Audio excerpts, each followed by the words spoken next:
it's concerning what's going on in the world. Absolutely. How do I not feel bad about it? Well, because I think people are resilient. And what I see disappearing is not real wealth. I don't see wealth disappearing. Even if the US dollar finally does, we can only be so lucky if that goddamn the dollar finally fucking collapses. We can only be so lucky. But if it finally collapses, what disappears is the illusion of wealth, not actual wealth. I've said this before, the streets don't just disappear. Your house doesn't just vanish in a puff of smoke because the dollar went away.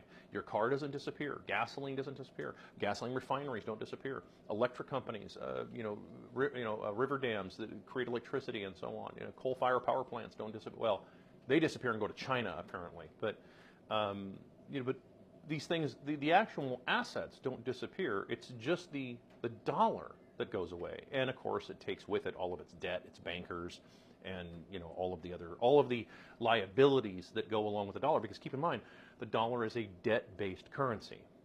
This is an abstract, and it's a little hard for people to, I think, maybe understand. But USD is a pure fiat currency, or not. Actually, it's worse than fiat. It's worse than just printed out of nothing.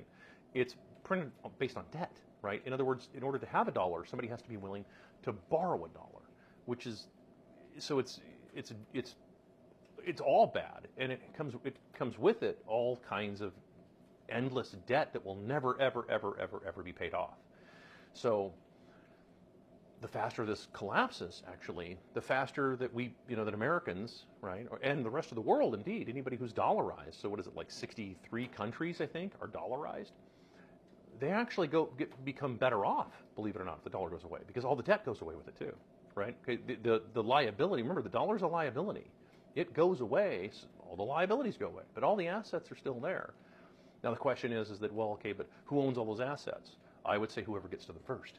That would be, like you want to talk about a game. There's a game for you right there. I would say whoever gets to those assets first and says, this is mine. May the odds be ever in your favor.